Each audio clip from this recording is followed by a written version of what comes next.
صديقي الشطرنجي، السلام عليكم. فيديو النهارده من اهم الفيديوهات عندي في القناه. ليه؟ لان هقول لك فيه سر رقم واحد، سر من اسرار الشطرنج، وهطبقه لك عملي وهثبت لك القاعده الشطرنجيه دي اللي لو فهمتها هتعلي مستواك جدا جدا جدا، والاثبات بتاعها في اخر الفيديو. رقم اتنين، لان احنا هنشوف افتتاح وسلاح سري جامد جدا لبوبي فيشر. الافتتاح هو الكينجز انديان اتاك. هنشوف ازاي بيستخدموا بوبي فيشر المعلم الكبير عشان يسحق الاخصام بتاعته. بس خليني اوضح لك نقطة مهمة جدا تخص الافتتاحيات. الافتتاحيات في الشطرنج نوعين: ثيوريتيكال وسيستمز. الثيوريتيكال بتعتمد على فاريشنز كتير جدا، وكل فاريشن تحتيه سب فاريشن، وعلى اساس لعب الاسود او الابيض لحركه معينه انت بترد رد ثيوريتيكال او رد كتاب محفوظ، ودي بتعتمد اكتر على الذاكره القويه. ولو انت بتحضر فطبعا لازم تكون مذاكر اللاينات بتاعتك كويس جدا في الافتتاح. طيب، ولازم طبعا بتكون مذاكر كل نقله ثيوريتيكال. شوف، ركز، كل نقله ثيوريتيكال. طيب، الافتتاح التاني اللي هو سيستمز، ده بيتطلب منك ان انت تكون فاهم فكرة الافتتاح والافكار اللي في الميدل جيم بتاعته، الافكار العامة مش افكار ثيوريتيكال. طب هتقول لي يفرق في ايه؟ يفرق في ان السيستم انت بترسم شكل الافتتاح بغض النظر عن الاسود هيلعب ايه او الابيض هيلعب ايه. والافتتاح اللي معانا النهارده هو الكينجز انديان اتاك. الكينجز انديان اتاك يعتبر سيستم. ليه؟ لان انت بترسم شكل الافتتاح او بتوصل لشكل الافتتاح اللي هنطبقه دلوقتي بغض النظر عن الاسود هيلعب ايه. تعالى سريعا مع بعض نخش في الجيم. بوبي فيشر بيلعب بالابيض طبعا. كينجز انديان اتاك بيلاعب حد اسمه مياج مازوران. يعني انا ما اقصدش ان انا اضحك على الاسم، ولكن اسمه غريب جدا، مياج مازوران. بيبدا الكينجز انديان اتاك بالاي 4، يليها دي 3، نايت بي دي 2، تطلع النايت التاني، تفنكت البيشب. وهقول لك الميدل جيم هنعمل فيه ايه بالظبط. وهو فعلا بدا الاي 4، رد عليه بالفرنش ديفense، طلع الدي 3، رد عليه بالدي 5، وهنا يطلع نايت بي دي 2 حامي البون ده. وفي اي لحظه لو الاسود كل البون بالشكل ده، حضرتك على طول بتاكل بالبون ومش بتاكل بالنايت عشان ما يكسرش كوين في كوين والوضع يبقى تعادلي. مياج مازوران بيطلع بالنايت بتاعه، وهنا بوبي فيشر يفنكت. وعلى فكره بليبل ان انت تفنكت الاول البيشب او بتطلع بالنايت في الاف 3. طيب، وبعدين على طول يضرب السي 5، وهنا بيفنكت البيشب. مياج مازوران بيطلع بالنايت في السي 6. فكره الفرنش ديفنس ان انت بتقفل السنتر وبتبدا تعمل اتاك على الكوين سايد زي ما هنشوف عن طريق زق البيادق دي. طيب، وبعدين الابيض هيعمل ايه بالظبط؟ عايزين نرسم الشكل بتاع الكينجز انديان اتاك. على طول هيطلع بالنايت، وبعد ما البيشوب يحصل ديفلوبمنت محضر للكاسلينج هنكاسل احنا كمان. وبكده نبدا مرحله الميدل جيم اللي هي الافكار العامه اللي فيها الحرب الحقيقيه للشطرنج.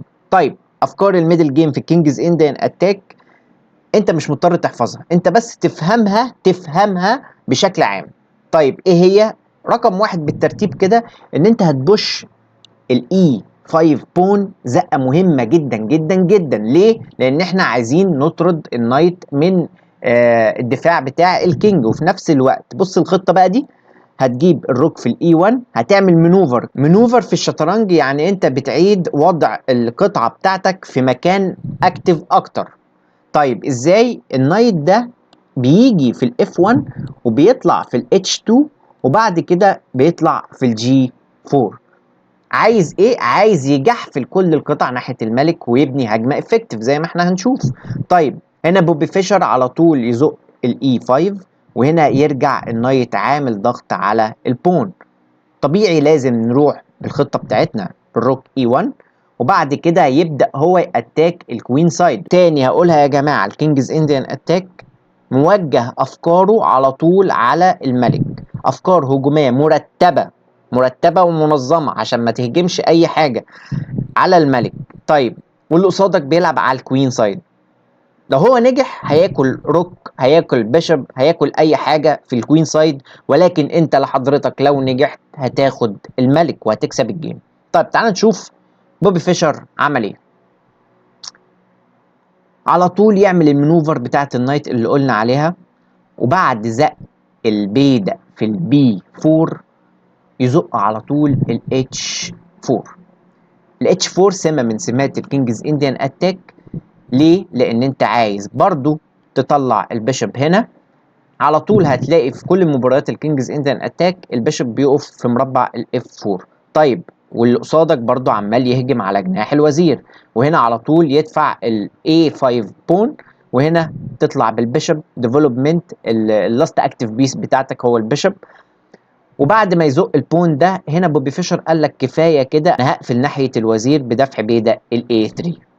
عايز ايه الاي 3؟ ان انت لو كلت بكل بساطه باكلك وخلاص هتاخد الفايل، خلاص انا هبني بقى الهجوم بتاعي ناحيه الكينج سايد. فعلا كل البون والبي تيكس. ماجما زوران يختار ينط بالنايت في الاي 5. فكره الاي 5 ان انت طبعا عايز تبوش البون ده وتعمل بريك ثرو وتبدا تهجم على الكوين سايد، ولكن كان افضل برضو ان هو ممكن يروح في الدي 4. بعد ما يروح في الدي 4 انت بتاكل نايت تيكس بون تيكس، وتبدا تمنوفر النايت تاني في الدي في الدي 2 على امل انك تعمل ضغط على البون ده، ولكن ده ما اتلعبش في الجيم. واللي اتلعب ان مياج مازوران راح زي ما قلت لكم في الاي 5. طب بوبي فيشر عايز يلونش الاتاك، وهنلونش الاتاك ازاي؟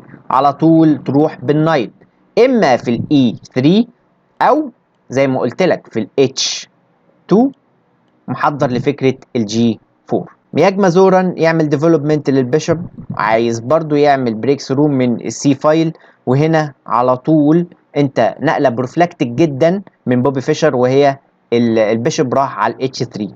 فكره البيشوب في الاتش 3 دايما وانت بتلعب الكينجز اندن اتاك. ليه؟ عشان اللي قصادك ما يزقش البون. لو زق البون بون تكس على طول والبيشوب ضاغط على البون ده، يعني هتعرف تضغط عليه بشكل كويس. فدي نقله افكتيف بروفلاكتك جدا. ولكن احذر في بعض الحالات الكينجز اندن اتاك اللي قصادك بيفنكت البيشوب بالطريقه دي وبيفضل ضاغط على الدايجونال ده كله. طيب anyway نشوف اللي اتلعب في الجيم. زق مياج مازوران على النايت، وهنا بترجع بالنايت تاني. هتقول لي طب مش انت قلت ان انا اروح في الجي 4؟ هقول لك لا، ما هو دلوقتي في ويكنس اتخلق. ايه هو؟ الاي 4. فكره الاي 4 يبقى انا بعوج النايت بتاعي وبروح في مربع سحري اللي هو الاي 4. عايز ايه بقى؟ عايز اوجه كل القطع. شوف 4 قطع، لما النايت يجي هنا هيكون 4 قطع ومعاه وراهم الوزير سبورتر، هيروحوا على الكينج على طول. طيب وبعدين يا مياجمازورا هتعمل ايه باسمك ده؟ قال لك هنط بالنايت واهجم واكمل في هجومي في الكوين سايد.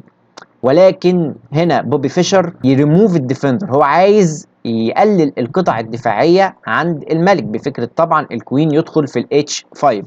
طيب النايت ينط في الدي 5، عايز طبعا يكابشر البيشوب. البيشوب هيرتريت او هيرجع فين؟ في الدي 2، لان طبعا البيشوب مهم جدا وما ينفعش ان بوبي فيشر يفرط فيه. طيب وبعدين مياج مازوران يقول لك انا هتخلص من نايت عشان الكوين ما يروحش في الاتش 5، وساعتها نبقى نشوف هنعمل ايه. طبعا البيشوب بيتيك والكوين دلوقتي اندر اتاك، هنعمل ايه؟ هيهرب بالكوين. وهنا على طول بوبي فيشر ينط بالكوين بتاعه، بيقرب واحده واحده للملك. هنا مياج مازوران يعني مش حاسس ان في خطوره قوي في البوزيشن ده، فقال لك انا برضو هكمل في فكره البريك ثرو بتاعه السي فايل.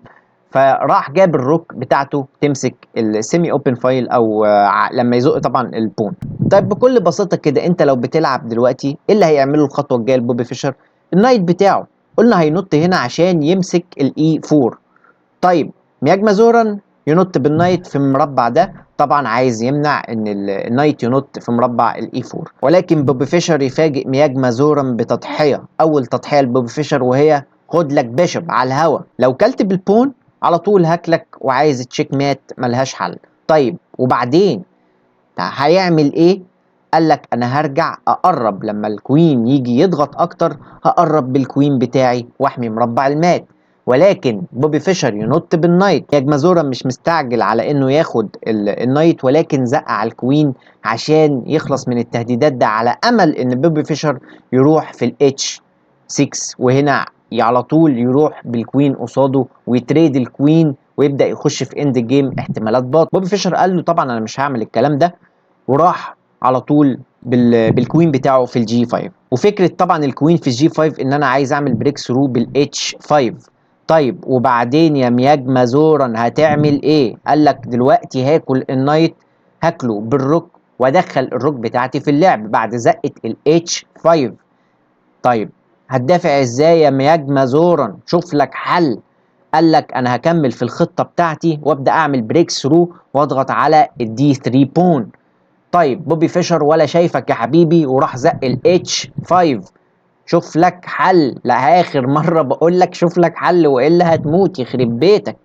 وبعد كده هياكل الدي 3 على طول. بوبي فيشر يأكتف الروك بتاعته ويحطها في الاتش فايل، محضر لهجوم يعني من ارخم ما يمكن. ولكن خليني اقول لك النقله الوحيده الصح اللي مياج مازورا لعبها هو انه طلع بالروك في الاي 7. لو هو كان لعب اي حاجه بدل طلعت الروك، يعني مثلا لو كان كل السي بون، ساعتها ياكل بون تيكس.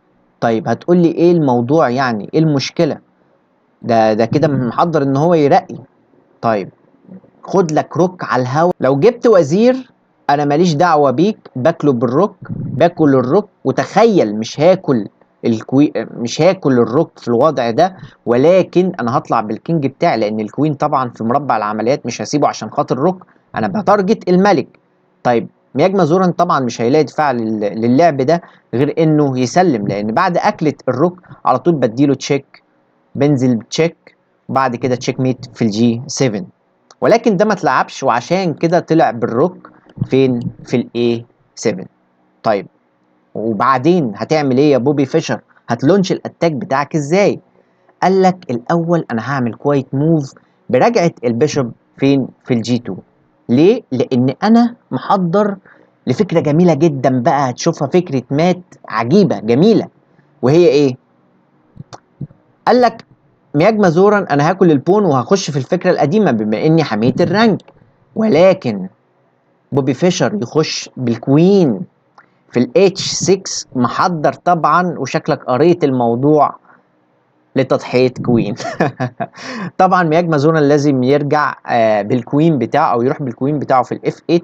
وبعد نقله الكوين بتاع مياج مازورا في الاف 8 عشان يدافع لمربع الجي 7، هنا بوبي فيشر يبص له ويقول له ايه يا ضاد اللعب ده، وعلى طول يقوم دابب كوين بتشيك على الهوا. خد الكوين عادي انا مسامح، ولكن هتاخد مات يا حبيبي. ازاي يا عم؟ انا هاكل الكوين بكل بساطه ومش هتقدر تعمل لي حاجه، ولكن مات ما بتتحلش. دبل تشيك بالبون وبالروك هيضطر ان هو ياكل البون، والا مفيش. لو رجع كده بياخد الروك على طول في الاتش 8 تشيك ميت. طيب وبعد اكلة البون يعني ايه اللي هيحصل؟ وهنا تبان رؤية بوبي فيشر طبعا لكل ده كان حاسبه، عشان كده عمل الرجعة الخطيرة السحرية للبيشوب بتاعه. محضر لإيه؟ محضر طبعا للتشيك ميت بالبيشوب. الكينجز اندن اتاك يا جماعة افتتاح خطير من الاخر. انت مش مضطر تحفظ ثيوريتيكال موفز، انت بس عايز تفهم الافكار وبتارجت الملك. وهو ده اللي عمله بوبي فيشر.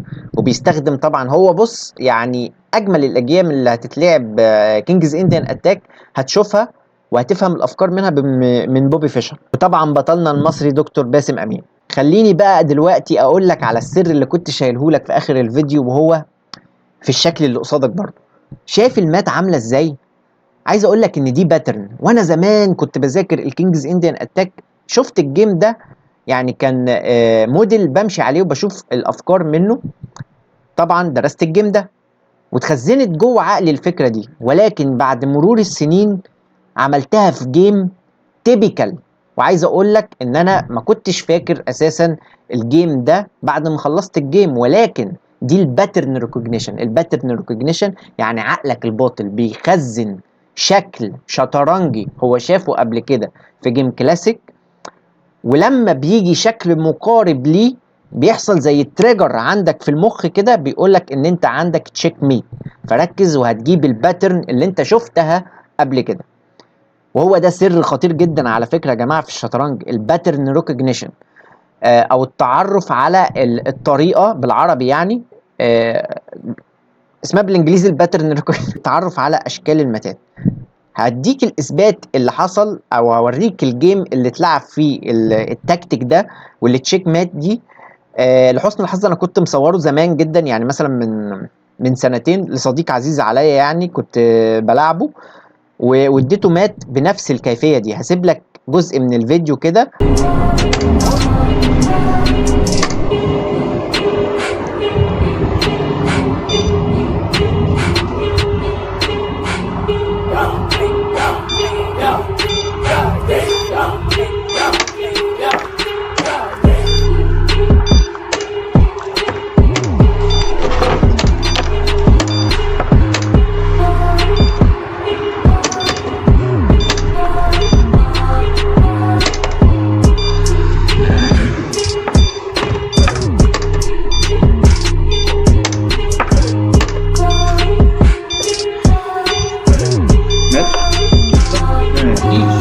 اللي قفلوا عليه نايس. بدري هينزل فيديو لازم هو ده الفيديو اللي هينزل. في تدريباتك الشطرنجية لازم تشوف الجيم كلاسيك عشان تخزن جوه عقلك الافكار والباترنز الكتيرة اللي ممكن تاخدها من الجيم. حلقة دسمة، وبصراحة يعني أنا بعمل الحلقة دي وأنا مبسوط جدا، وأحب أشكرك طبعا لأنك فضلت لآخر الفيديو، وسعيد جدا بالحلقة دي. واشوفك على خير دايما، ودمت بألف خير يا صديقي يا شطرنجي، والسلام عليكم ورحمة الله وبركاته.